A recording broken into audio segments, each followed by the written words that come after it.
Vertical push-pull day going down today. Know if you're training upper body, you have to go sleeveless. So first move, we got the football bar overhead press. Using the football bar still because my shoulder is trash. I'm not even pumped yet. All right, first working set. I got 155 on the bar. I decided to throw on the belt today so I can push a little bit more weight.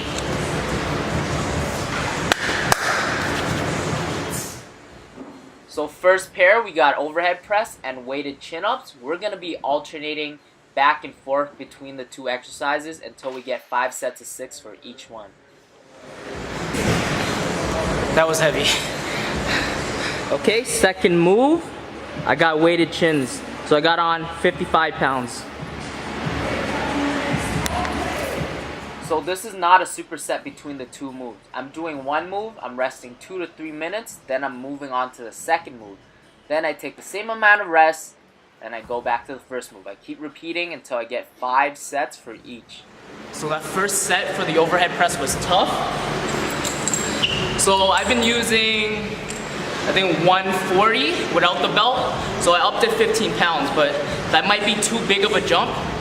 I'm gonna see how this second set feels. And if it still looks like shit, I'll drop the weight. Check your ego.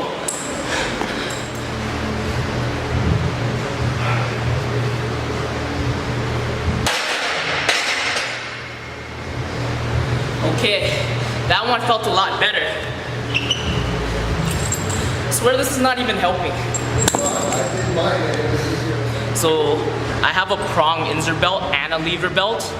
I have my lever belt at home, so before when I was doing overhead press with the lever belt, I felt a much greater difference.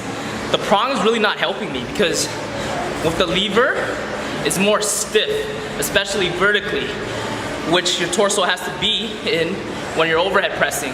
I feel like with the lever belt, I can push out much more when I'm pressing, and I get much more out of that. Because with the prong belt, it's really not making a difference for me. So I'm gonna try to hit the third set without the belt and see how it feels. Since you guys are doing 5 sets of 6, I recommend taking a weight that you can do for 8 to 9 reps max and using that weight for your sets. Keep in mind, 5 sets of 6 is 30 reps, and that's 30 heavy reps, so you get plenty of work in. Alright, core, man. Imagine doing 3 sets with your 8 rep max. You're going to be bust by the 3rd set. But if you leave a rep or 2 in the tank, you can easily bang out 2 more sets. So in the end, you end up doing more work, so you're going to grow more. So I did it without the belt. It wasn't that bad. It was a little harder. I'm not saying the belt doesn't help. The belt for sure helps, especially on overhead pressing. You can definitely push more weight. It's just, I'm not getting the same type of support from the prong belt as I do from the lever belt. It's much harder to push out against because I feel like the prong belt, it molds more to your body. It's not as stiff, which is what I want when I'm overhead pressing. Alright, y'all. So I feel like that's enough of me talking to the camera. I'm gonna drop a nice instrumental in for you guys. And you guys check out the rest of the workout. If you recognize this beat, you're a real one. I definitely feel like these big compound exercises like standing overhead press and weighted chin-ups are the key to putting on some serious muscle mass and size. Let's take the chin-up for example. A chin-up can always be progressed and made to be harder. It's something that you can train for the rest of your life and the rest of your training career. Whereas a bicep curl, no matter how hard I train, I could train for 30 years and I'll never be able to curl 120 pounds strict. So a chin-up is gonna give me more bang for my buck.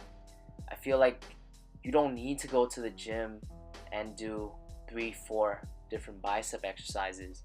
And most guys just cop out because things like chin-ups are hard. and that's exactly why you need to be doing them. Alright, so the next pair, we got Arnold Press. You guys know I love these ones. And we got body weight pull-ups.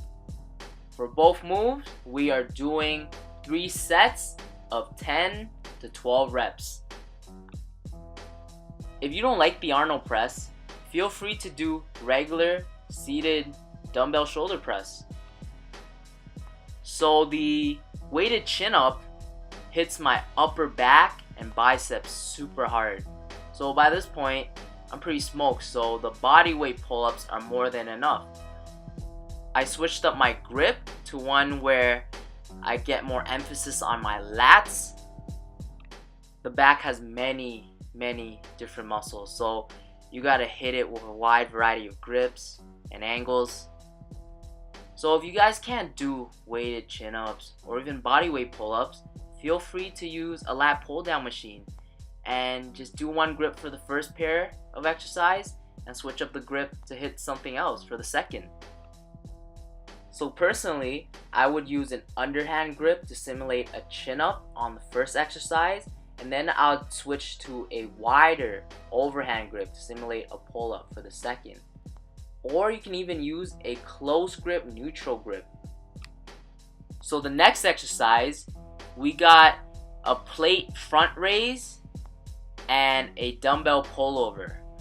We are doing 4 sets of 10 to 12. I recommend using a 25 plate up to a 45 plate depending on your current level of strength.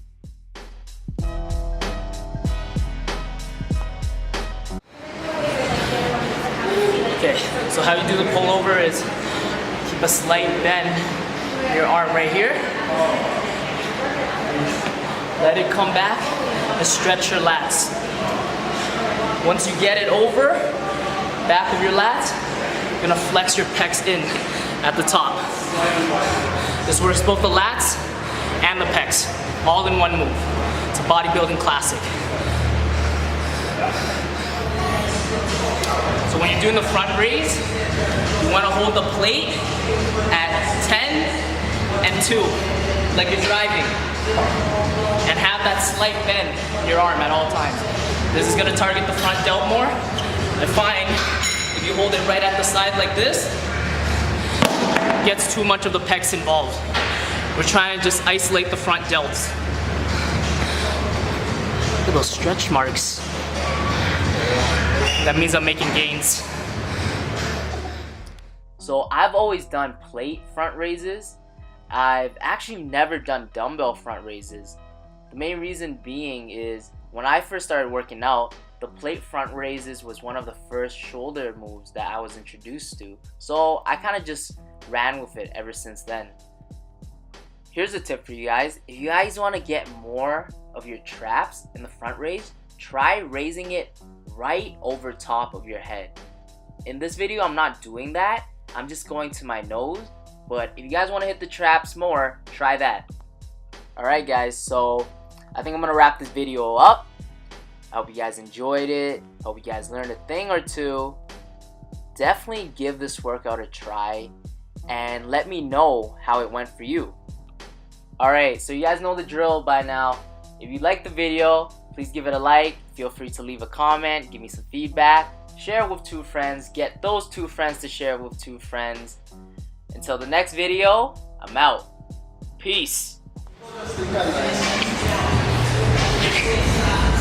Okay, now I'm pumped. You know when the tattoo goes from here to here.